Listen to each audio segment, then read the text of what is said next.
Bienvenidos al Cuadrante Alfa, un podcast de opinión. Mi nombre es Andrés Balaguer y llevo 6 años compartiendo mis opiniones aquí en el mundo del podcasting. Quiero mandarle un saludo especial a Edgar Arroyo, el compositor de la canción de inicio de este podcast, y también a David Ospina, quien nos hizo la imagen, el logo del Cuadrante Alfa. Saludo también especial para @Ivandacho, quien tendrá hoy ya su tercer programa en el resumen deportivo junto a Marlon, así para que estén pendientes y lo escuchen. También saludamos a todas las personas que nos acompañan y nos siguen en @cuadrantealfa en Twitter, como también en el grupo en Telegram. Ya saben que este es un podcast de opinión que se emite los lunes, miércoles y viernes a través de Spreaker, Spotify, YouTube, TuneIn Radio, Apple Podcast, Google Podcast, Deezer, iVoox y muchas plataformas más, para que estén pendientes, para que nos sigan, por favor, nos acompañen, nos compartan y nos ayuden a crecer. Quiero saludar también a Diego Arevalo y Alejandra Flechas, quienes nos han dejado saludos y comentarios en el chat en Spreaker. Ya saben que pueden compartir sus opiniones con nosotros, que los estaremos leyendo. Después de una semana de descanso forzoso aquí en Colombia, fue Semana Santa, muchos de ustedes salieron, otros se quedaron en casa. En el caso mío, me tocó quedarme aquí encerradito, juicioso, porque estuve apestado, estuve con una fuerte gripa, así que nada, me quedé en plan hogareño.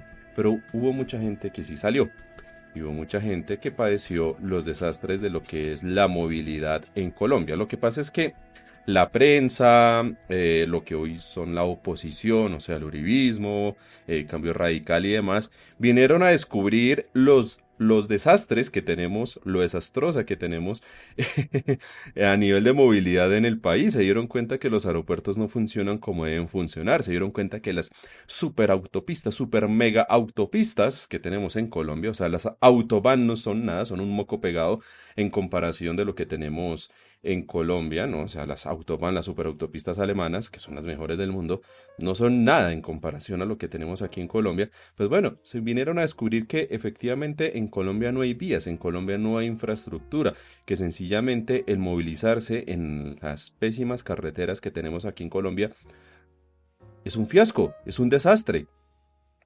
Tráfico en todo el lado. Porque la gente sí se movilizó, contrario a lo que pensaban algunos uribistas, que iba a haber crisis, que la gente no iba a salir. No, la gente sí salió y se aprovechó ese puente grande de Semana Santa.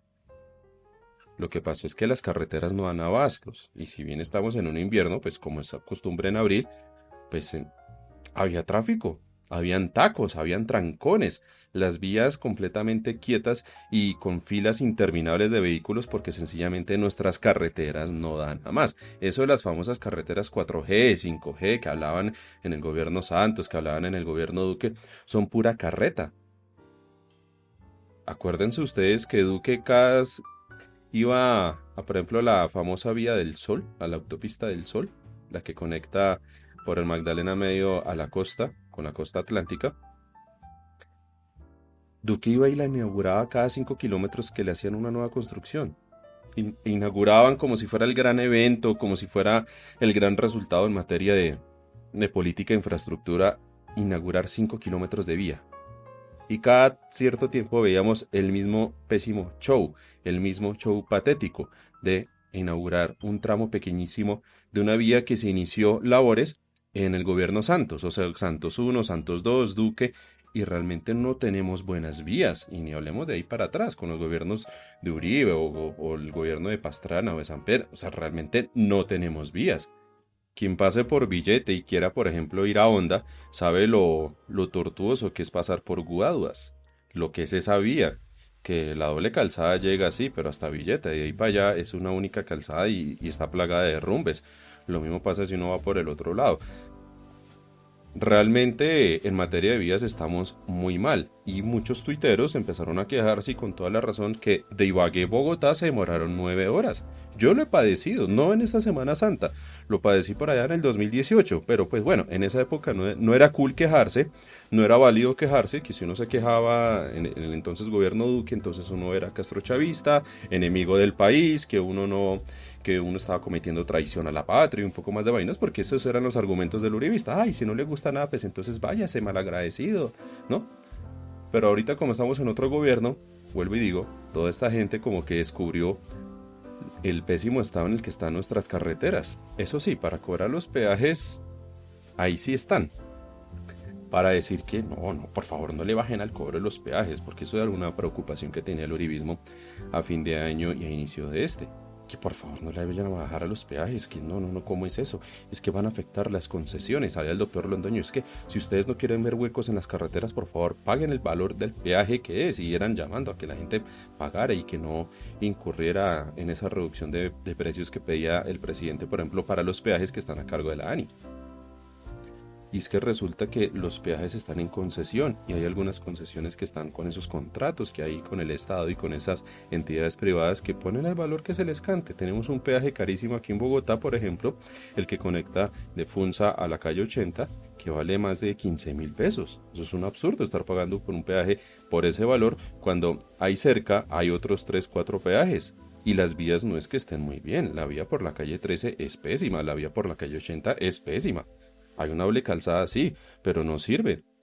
Todos los días hay trancones entrando, saliendo de Bogotá, todos los días hay accidentes entrando, saliendo de Bogotá, y las entradas a Bogotá, todas, son pésimas, son malas, están en muy mal estado. No tenemos carreteras, pero eso sí, nos clavan los peajes. Entonces el tema de la movilidad es algo que venimos teniendo desde años atrás y nunca habían sucedido soluciones. ¿Soluciones de este gobierno? Pues todavía como que no está muy claro el panorama. Esta es la primera vez que le toca al gobierno del PP una Semana Santa, la primera vez que tienen un gran éxodo y un gran retorno de personas. Fue mal, sí, la movilidad estuvo un caos, sí, la gente se está quejando, sí, y esto lo está aprovechando la oposición para decir que no hay infraestructura, para dolearse del país que tienen, pero pues bueno, eso es algo heredado de ellos. Deberían también asumir su grado de responsabilidad, creo yo. Pero, ¿qué pasa con este gobierno? ¿Qué es lo que se conoce en materia de infraestructura?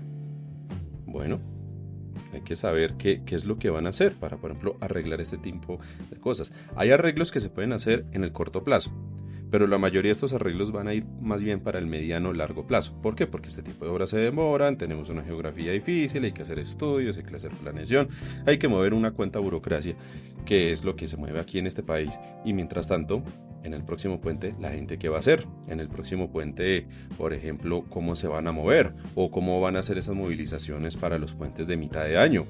O cómo va a ser otra vez, hablando ya para fin de año, Navidad, Año Nuevo y otras cosas más. Y mientras está pasando ese tema de las malas carreteras que tenemos, lastimosamente no tenemos trenes. Otro sería el cantar si nos pudiéramos mover por trenes como se movía uno antes, porque sí, en el siglo antepasado y en el siglo pasado el país se movía con trenes y uno podía mover en gran parte del territorio nacional con los trenes. Si uno quiere irse en carretera, sí, pero también se puede ir uno en tren, como se hace en otros países. Y sí, amigo oyente, sí se puede usar el tren. Hay gente que hoy en día asegura que Colombia no puede tener trenes y que tener es un gasto innecesario de dinero, que porque tenemos una geografía muy difícil, muy complicada, y que los trenes ya lo estaban haciendo. Vuelvo y digo, siglo pasado existían trenes que conectaban diferentes ciudades y se podía viajar en tren, habían túneles, habían puentes, había unas obras de infraestructura muy bonitas, muy efectivas, que había que sirviera a los trenes. Ay, pero ¿por qué fracasó el tren? Pues en parte fracasó por el tema sindical, sí, pero también en parte por la corrupción y la presión de diferentes gremios de transporte de pasajeros como transporte de carga, que hicieron que el gobierno del momento, si mal no recuerdo Gaviria, decretaran la muerte, la liquidación de ferrocarriles nacionales, y se acabó el tema de los trenes. Y los trenes quedaron mal. Y no hubo una restitución para el tema de los trenes. Se entró en abandono. Eso sí, lo que sí se conoce es que este gobierno sí está impulsando diferentes proyectos de ley para volver a empezar a revitalizar el tema de los trenes. Como le dije hace un momento, estas son soluciones de mediano o largo plazo. En el corto plazo se está hablando que ya se está transportando café desde La Dorada a Caldas hasta Santa Marta por tren, lo cual es buenísimo. Lo cual eso ayuda a descongestionar en parte las vías, lo cual hace que los productos se puedan vender a un mejor precio. Recuerden que todo lo que nosotros consumimos aquí en el interior del país nos cuesta mucho más que en otras ciudades que están al interior de sus diferentes países. ¿Por qué? Porque nuestra mercancía, contrario a lo que muchos piensan, no llega en avión, llega en barco, en los puertos. Puerto Buenaventura, Puerto Cartagena, y esos costos de traslado de lo que incurre una tractomula con un container lleno de productos que se traslade desde Buenaventura, por ejemplo, para Bogotá o para otras ciudades en el centro del país, cuesta y vale, porque nos cobran peajes que son caros, nos cobran ACPM, que es cara, nos cobran los fletes, el arancel, el IVA, los impuestos, mejor dicho, un poco de cosas que le añaden un valor que hace que nuestros productos que compramos acá, en el interior del país, sean más costosos. Y eso afecta obviamente el tema de la calidad de vida. Y obviamente afecta el tema de la inflación. ¿Por qué ha pasado? Que hay un derrumbe por temas de invierno, entonces empiezan a haber desabastecimientos de ciertos productos internos o de ciertos productos que llegan del exterior y todo se pone más caro. Una forma de arreglar el país es arreglando el tema de las vías, pero también llevando los trenes en una mejor medida. ¿Que este gobierno lo vaya a hacer? Esperemos que sí. Ya hay unas iniciativas de proyectos de ley, esperemos que el Congreso lo haga, esperemos que el gremio de transporte no venga a torpedear porque así lo están haciendo, sino miren el tema del Regiotram, el tren de cercanías que va a tener Bogotá, entre Bogotá y Facatativá, como el gremio del transporte, de los buceteros, andan jodiendo, andan torpedeando, que porque es que se van a quedar sin el negocito, que ellos prefieren estar clavados 3 horas, que puede durar un trancón desde Faca hasta Bogotá o más, me ha pasado, metidos en un bus, a que sencillamente exista un tren que funcione bien. Es que hay ciertos políticos que no les gusta el tema férreo, y Colombia, lastimosamente, es de los pocos países que no tiene trenes. ¿Se pueden hacer trenes? Sí. ¿Ya los hemos tenido? Sí. ¿Que nuestra geografía es difícil? Sí, pero no por eso no se pueden dejar de hacer. Se han hecho. Hay trenes en plena montaña. Están en Europa, atravesando los Alpes. Están en Asia, en China, en diferentes países que hay alta montaña, incluso en los Andes tienen trenes. Aquí, ¿por qué no? La excusa sencillamente es por corrupción, por dejadez. Quiero dejarlos en este primer punto con un fragmento de una entrevista que dio el ministro Reyes, el ministro de Transporte, a Luis Carlos Vélez en la FM, en donde, y entre otras cosas, habla de las denuncias penales que les van a interponer a todos los gerentes y a toda la junta directiva de estas aerolíneas de bajo costo, las low cost, Ultra Air, Viva Air y todo lo que ha ocasionado el descache, el caos en materia de aviación, en materia de pasajes comprados y en materia de que mucha gente había comprado sus tiquetes para poder viajar en esta Semana Santa, por ejemplo, y no pudieron hacerlo porque compraron los tiquetes y a las pocas horas, ¡pum!, pantallazo en esa página de esa aerolínea en donde decían que ya no iban a vender más y que iban a ver qué hacían después para responderle a los usuarios. Señor ministro, el ex vicepresidente Germán Vargas Lleras pide una sanción ejemplar contra directivos de Viva y de Ultra en su columna el pasado domingo del Tiempo. Mientras el ex, alto directivo del Grupo Sura, David Bojanini, saca una carta a la opinión pública para resaltar su ética y su rol y sus funciones en la junta directiva de Ultra, que vendió 370,000 tiquetes a sabiendas de que la empresa estaba quebrada. ¿Qué va a hacer? ¿Cómo va a proceder? ¿Qué va a pasar? Bueno, pues me gusta mucho que el ex vicepresidente Germán Vargas Lleras haya dicho eso en su columna, porque es exactamente lo que nuestro ministerio dijo hace más de un mes, cuando radicó la denuncia penal por estafa agravada en masa contra todos los directivos de Viva. Y hoy, en el curso de esta semana, estamos radicando la denuncia penal contra todos los directivos, representante legal, miembros de junta, socios y miembros de la empresa por el mismo delito, con el objeto de que ojalá todo se acumule en un solo proceso. Tengo pendiente una conversación esta semana con el señor fiscal general de la Nación, pero vuelvo y ratifico. Lo que dice en su columna el vicepresidente Germán es exactamente lo que nuestro gobierno, nuestro ministerio, ya hizo y procederá contra Ultra. No es posible que un miembro de junta, sentado en la junta, diga que no, que él o que no sabía, o que no le informaron, o que pues no tiene responsabilidad. No, aquí todos tienen responsabilidad por acción y por omisión. Esa es una noticia muy fuerte. En el transcurso de esta semana el Ministerio de Transporte interpondrá denuncia penal contra directivas y juntas directivas de Ultra.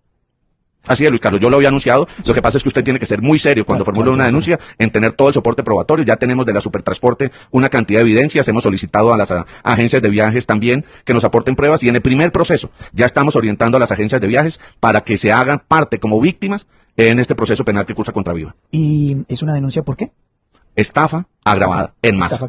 Estafa claro, porque ¿por qué se da la estafa? Pues yo compro un tiquete para volar. Venga, exactamente es eso.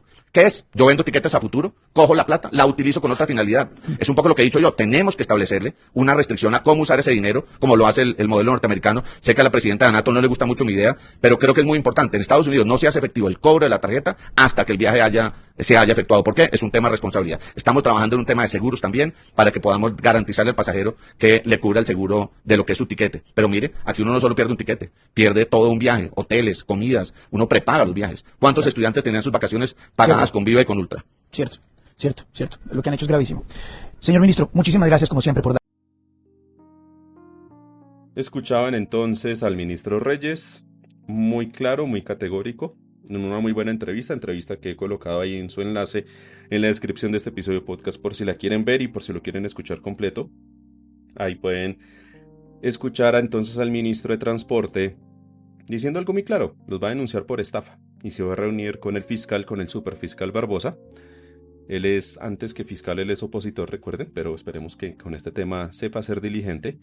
Y sí, esto es una estafa grande, agravada, en masa. Estas aerolíneas con dolo, con intención, siguieron vendiendo pasajes sabiendo que iban a cerrar operaciones, y esto afectó a una gran cantidad de usuarios. Ojo, esto no fue culpa del gobierno.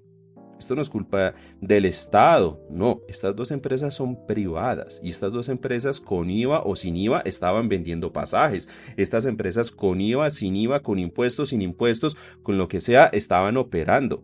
Que ellos hayan tenido una mala operación, una mala gestión a nivel administrativo, a nivel interno en sus empresas, no es responsabilidad directa del gobierno de turno. Cuando era el gobierno presidente Duque, ahí sí todos contentos porque es que Duque se iba a meter la mano al bolsillo, o sea, al bolsillo nuestro, al bolsillo de los colombianos, para darle más de $300 millones a Avianca para rescatar cuando ni siquiera Avianca es colombiana. Ellos están acostumbrados a eso. Ellos sí les gusta socializar las pérdidas. Ahí sí les gusta el tema del papá Estado solucionándole los problemas. Pues no. Ojo, que el gobierno nacional no entre a solventar la crisis financiera de cada una de las empresas privadas, eso no significa que tengamos un gobierno tiránico, dictatorial, opresor, no. Si las empresas quiebran es por tema meramente del mercado. Ahí sí invoquemos a esta gente que les gusta hablar de la mano invisible, de la oferta y la demanda y un poco más de cosas, para decir que es que las ganancias tienen que ser privadas, pero las pérdidas tienen que ser socializadas. Ahí sí les gusta la presencia del Estado. Pues no, el Estado va a hacer presencia, sí, pero denunciándolos. Porque toda esta gente cometieron delitos y hay fotos sorpresivamente de gente de Viva o de Ultra con Duque en campañas anteriores y, oh sorpresa, con Fico en la campaña presidencial del año pasado. Entonces ya uno sabe cómo fue el proceder de estas personas estafando a la gente. Y ahí es en donde tiene que entrar el Estado, sencillamente.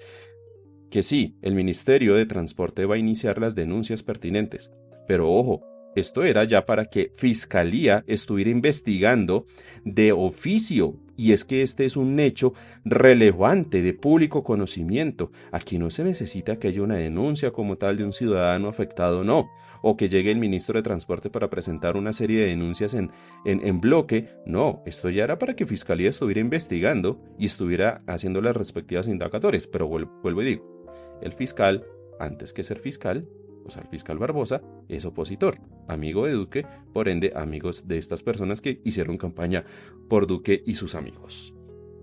Bueno, rápidamente, para no extenderme mucho, porque son varios temas que tengo aquí listos. Holman Morris será el nuevo gerente de RTBC, es una noticia con la que amanecimos muchos, diferentes medios de comunicación, entre esos W Radio y otros más, han empezado a dar por hecho que efectivamente Holman Morris llegará a la gerencia de RTBC. Bien, ya. ¿Eso qué quiere decir? Pues que Holman Morris no será no será candidato a la alcaldía de Bogotá. Eso uno. Dos, que se enfocará entonces a manejar el sistema de comunicación pública. Sí, listo. ¿Tiene experiencia en eso? Sí, ya fue gerente de Canal Capital, digamos que sabe cómo es la vuelta manejando un canal público. ¿Tiene todas las credenciales? Sí, bueno. Pero, hay un tema y es que diferentes grupos de mujeres que dicen ser feministas en Twitter están poniendo el grito en el cielo, se están oponiendo, están criticando, están cuestionando que alguien como Holman Morris, que según ellas es un maltratador, que según ellas es un delincuente, es un violador, es un acosador, lo que sea, no debería llegar a ese puesto. No debería llegar a ningún puesto público, no debería ni siquiera aspirar a la alcaldía de Bogotá, no debería hacer nada sino desaparecer, cancelarlo. Bueno, si somos sinceros y si somos correctos y si miramos la situación a hoy, lunes 10 de abril, no hay ni una sentencia, ojo a esto, no hay ni una sentencia hasta esta fecha que sea condenatoria en contra de Holman Morris. Las investigaciones que tenía en fiscalía por diferentes denuncias, una fue retirada, que era por parte de la ex esposa. Había otra de una periodista y dicen que fue archivada, no una, sino 2 veces. Que las pruebas que llegaron no eran suficientes, que no había mérito suficiente para elevar este caso a un juicio, para llevar toda esta investigación, todas estas pruebas que supuestamente llegaron, para llevarlas a un juicio y someter el caso de Holman Morris ante un juez penal. ¿Qué quiere decir esto para ser prácticos? Que procesalmente Holman Morris sigue siendo inocente. ¿Por qué? Porque no se le ha desvirtuado la presunción de inocencia. Ya, punto. No hay un fallo, no hay un pronunciamiento judicial que condene, que desvirtúe a través de un proceso, a través de una serie de pruebas, la presunción de inocencia de Holman Morris, que demuestre su eventual culpabilidad, porque no existe. Hoy, a fecha de hoy, vuelvo y digo, no existe. Holman Morris es inocente frente a hechos que le han achacado a él y que le achacaron en el momento de la campaña a la alcaldía de Bogotá hace 4 años. ¿Esto también qué quiere decir? Que a lo que me consta y a lo que está hoy fijado, Holman Morris no viola el régimen de inhabilidades e incompatibilidades para ser nombrado dentro de un cargo meramente administrativo, el que es RTBC. Las críticas están, y de eso hemos estado hablando hoy en el grupo en Telegram. Y se han compartido pantallazos, trinos, postulados que están en contra o a favor del nombramiento de Holman Morris. ¿Eso qué quiere decir? Que si es correcto o no el nombramiento de Holman Morris, pues depende de cada quien desde el punto de vista en el que se revise. Si para usted no es correcto, pero para otra persona sí lo es, bueno, son opiniones, son percepciones. Pero hoy la realidad, vuelvo y digo, es que Holman Morris es inocente y conforme al régimen de inhabilidades e incompatibilidades, él no tiene ningún impedimento para ocupar ese cargo. Entonces, ¿qué pasa con la alcaldía de Bogotá? Porque Holman Morris sonaba para la alcaldía hasta hace unas horas. Pues ya no va a ser candidato. Para mí, esto es una estrategia del PP y de su gente. Saben muy bien que el nombramiento de Holman Morris ocasiona cierto malestar. Que si bien él hoy es inocente, que si bien él hoy no tiene deudas con la justicia, que si bien él hoy no ha sido declarado culpable y su presunción de inocencia se mantiene, pues su candidatura para Bogotá, por ejemplo, para la alcaldía, podría ocasionar problemas, porque los ocasionó hace 4 años. Y hay que pensar en algo, que Bogotá va a tener segunda vuelta en esta alcaldía. Que Bogotá va a tener una segunda vuelta para definir entre 2 posibles candidatos quién va a ser el próximo alcalde de Bogotá. ¿Por qué? Porque eso fue un golazo que nos dejamos meter en el gobierno de Duque en una reforma que ellos metieron, una reforma de tipo electoral. Es absurdo que Bogotá tenga una segunda vuelta, a razón de que Bogotá va a tener segunda vuelta y otros departamentos de otras ciudades no, y no vengan con el tema de la población, no. Todos nos manejamos por el mismo régimen, que Bogotá sea un distrito especial es porque es la capital. Por eso no le da poderes suficientes y especiales al alcalde o en este caso a la alcaldesa. Y eso no quiere decir entonces que para temas de elección tengamos que someternos a una segunda vuelta. No, esto tiene un nombre claro y es evitar que personas que han llegado dividiendo votos de otros candidatos vuelvan a asumir la alcaldía, que fue lo que pasó en las elecciones del 2011 con Petro. Petro llegó a la alcaldía porque los votos que iban para la derecha se dividieron entre otros candidatos. Y Petro obtuvo las mayorías necesarias para poder ser declarado alcalde. Entonces, un Holman Morris, eventualmente disputando una segunda vuelta en la alcaldía de Bogotá, muy seguramente la pierde. Pero si hay otro nombre que no levante tanto escozor, que no levante tanta indignidad y tanta molestia, pues muy seguramente va a tener mayores posibilidades de ganar esa segunda vuelta, porque sí, va a estar disputado, y sí, va a haber una fuerza progresista, va a haber una fuerza del pacto histórico que va a buscar la alcaldía de Bogotá. No por nada, y revisen ustedes la cuenta del concejal Carlos Carrillo, él hablaba en un hilo que hizo hace unos pocos días sobre una reunión, la primera gran reunión del Pacto Histórico Bogotá, y muy seguramente, producto de esa reunión, de esas decisiones que se tomaron, estaba que Holman Morris no podía ser candidato. Y si no va a ser candidato, pues que entre a ocupar el cargo que mejor le conviene a él, pues que es el gerente de RTBC. Que va a ser un cargo importante, sí. Ay, pero es que se va a perder la imparcialidad del... Mire, imparcialidad nunca ha existido. Y si uno lo mira desde un idealismo hipotético, sí, pero realmente no ha existido. No existió cuando Juan Pablo Vieri estaba en RTBC, puesto por Duque. Y ustedes saben que hizo incluso Duque, tenía su programa de prevención y acción, donde salía Duque todos los benditos días haciendo de presentador de noticias y de presentador de farándula. Y ahorita sí, ya Duque siendo expresidente dijo que estaba explotando más su vena artística, pues bien por él. Pero cuando era presidente no manejaron bien el tema de RTBC, hubo casos de censura, en donde incluso la misma Flip entró a... ahí sí haciendo su labor, ahí sí haciendo lo que ellos tienen que hacer, a poner el grito, a decir, ojo que están cometiendo censura. Lo que sucedió en contra del de los puros criollos. Sí, hubo censura por parte de por parte de Juan Pablo Vieri, perdón. Listo. ¿Que Morris vaya a ser parcializado? Pues esperemos a ver qué pasó. Esperemos a ver qué sucede. Esperemos a ver qué rumbo va a tomar ahorita RTBC. Vuelvo y digo. Frente al régimen de inhabilidades e incompatibilidades, frente a temas legales, judiciales, no hay ningún impedimento. Que a la gente le guste o no le guste, eso ya es otra discusión. Pero vamos a ver qué sucede. Yo tampoco es que tenga las mejores expectativas frente a lo que él pueda hacer. No me gustó casi lo que hizo en Canal Capital, es discutible, hay gente que sí le gustó y otra gente que no. A mí como que pudo haber hecho más, sí, pero pues...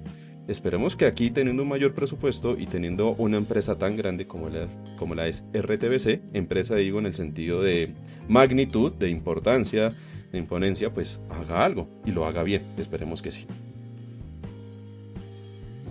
Sigue la alerta naranja en el Nevado del Ruiz. Escuchemos lo que dijo John Macario el día de hoy, 10 de abril, en rueda de prensa que emitió el Servicio Geológico Colombiano, hablando del tema de la sismicidad, el tema del magma, el tema de los temblores, del calentamiento en el cráter y todo lo que está sucediendo hasta la fecha con el volcán Nevado del Ruiz. Muy buenos días para todos y todas. Lo primero que hay que decir es que la actividad del volcán ha cambiado. Ya no es la misma actividad que tenía hace 2 o 3 días atrás.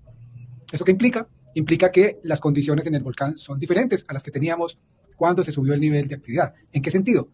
En que inicialmente toda esa sismicidad se caracterizaba por fracturamiento de roca. Es decir, un magma intentando moverse, desplazarse desde el sur occidente del volcán hacia el cráter. Entonces, en ese sentido, se registraron muchísimos sismos, decenas de miles de sismos en un lapso de unos 10 días. Hoy la situación es diferente. Ese magma, tenemos pues, indicios de que ya se llegó donde tenía que llegar, es decir, se juntó con otra cámara magmática que tiene el volcán a unos 3 kilómetros de profundidad debajo del cráter, y las condiciones entonces cambian. Ahora ya no hay tantos sismos de fractura, ya ese magma está ya emplazado. Por eso el número de sismos no es un indicador, yo lo he repetido varias veces, único. Fue importante mientras ese magma se empezó a desplazar los días anteriores, pero ese momento ya terminó. Esa curva hubo un pico importante y luego volvió a bajar, estamos casi a los niveles que estábamos en el 24 de marzo. Por lo tanto, no quiere decir que el volcán volvió otra vez a la normalidad, no. Todo lo contrario, ahora hay un magma que está más cerca del volcán, que está interactuando con el otro magma que estaba ahí. Y por esta razón es importante estar con más cuidado. En este momento, por ejemplo, hay más actividad de fluidos. Ahora lo que más atención que hay que poner es a los fluidos. Los fluidos son muy importantes. Muy importante los fluidos, porque empiezan a hacer una mayor interacción con otros sistemas que tiene el volcán, que es la parte hidrotermal. Esa parte hidrotermal es muy importante porque ahí tiene agua el volcán, vapor, agua que se va evaporando, y ese calor que viene del magma que está más profundo empieza a interactuar, las columnas de vapor se vuelven mucho más grandes con la cantidad de dióxido de azufre que tiene, y también es importante mencionar que ese magma que está ahí mezclado, no sabemos si está mezclado o no, pero que están interactuando, hace aumentar también la temperatura que se puede detectar en el cráter. Esas temperaturas las detectamos a partir de información que el Servicio tiene geológico sobre satélites. Los satélites miden desde el espacio anomalías térmicas, eso se mide en megavatios, así como si fuera una central eléctrica de energía. Miden y miran los puntos más calientes que están alrededor del cráter y con eso, y si esos valores superan ciertos niveles, se considera una anomalía. Entonces, por eso el volcán ha estado con muchas anomalías en estos últimos días, las hemos reportado en los boletines. Eso quiere decir que está más caliente porque ese magma ya llegó allá. Entonces, ¿esto qué indica? Primero, el nivel sigue lo mismo. Hay una probabilidad de una erupción en términos de días o semanas. No necesariamente tiene que ocurrir. Ese magma se puede empezar a enfriar y quedarse ahí tranquilo sin problemas. O puede desestabilizarse más y generar una erupción. De manera que eso no lo sabe nadie. Solamente con el monitoreo continuo y permanente y estando dando información de manera, digamos, permanente y confiable, es que podemos hacerle seguimiento a ese volcán. De resto, serían especulaciones y asumir cosas que no se tienen en este momento las condiciones para decir que va a ser una erupción ya porque el magma está más cerquita. No. La probabilidad, que como dice este nivel naranja de actividad, probabilidad en términos de días o semanas, se mantiene como oportunamente lo emitimos desde el primer momento. Esto no va a cambiar de la noche a la evolucionando el volcán. Esa es más o menos, en resumen, la situación que tiene el volcán en este momento. Ahí estaba John Macario Londoño, director de Geoamenazas del Servicio Geológico Colombiano, hablando muy detenidamente, de una forma muy explicada, muy clara, a mi parecer, sobre cuál es la realidad hasta este momento del volcán Nevado del Ruiz. La rueda de prensa completa con preguntas y respuestas que dieron a la gente que los estaba escuchando en vivo la he compartido también aquí en el punto 3 de este temario. Es un video de YouTube para que ustedes lo vean, lo compartan, lo analicen y también para que ayuden a combatir cierta desinformación, ciertos miedos, ciertas cadenas de noticias falsas que andan emitiendo con el tema del Nevado del Ruiz. Ya para finalizar, 2 temas rápidamente. Mujer que lanzó insultos en contra de la vice. No sé si ustedes recuerdan que había una señora que en un día de protesta dijo que Francia Márquez era un simio y se refirió en términos peyorativos, ofensivos en contra de ella. Pues bueno, ella se llama Luis Fabiola Rubiano. Francia Márquez la denunció, fue llevada ante un juez y ya ante el juez 39 del circuito correspondiente dijo pues que se declaraba culpable. Por lo tanto, ya el juez, en sentencia del 30 de mayo tengo aquí, emitirá sentencia y emitirá ya cómo será el fallo condenatorio en contra de esta señora. ¿Qué quiere decir esto y para qué lo traigo aquí a colación a este programa?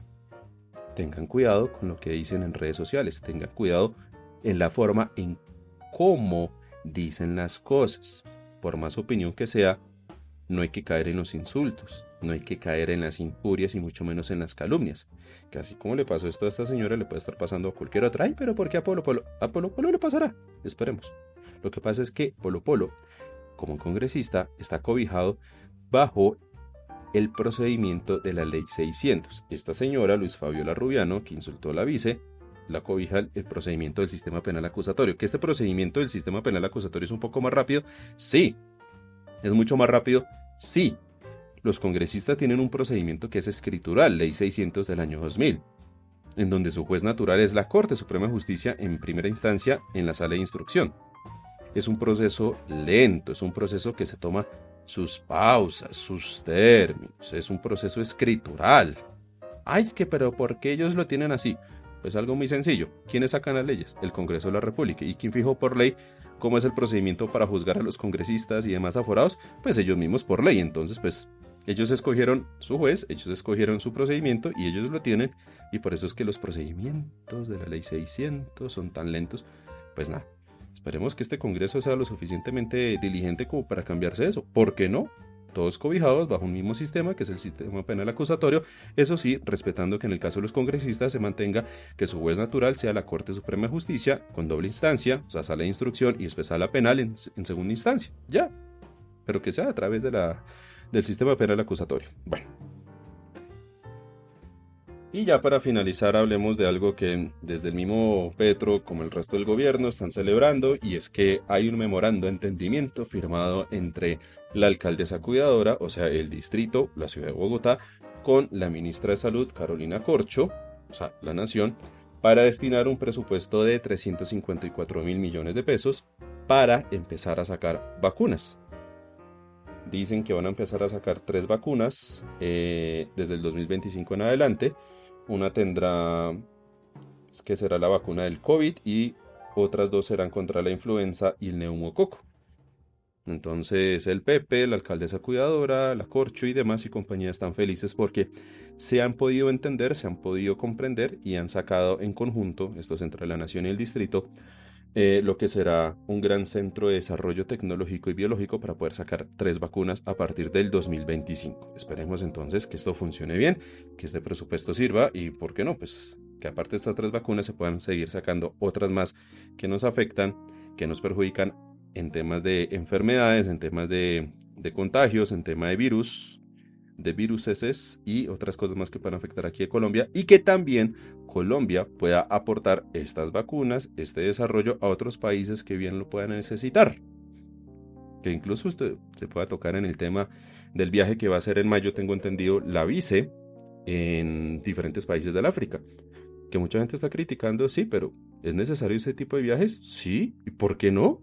¿Por qué no tener relaciones diplomáticas con otros países? Espero hablar de este tema ya en otro episodio podcast.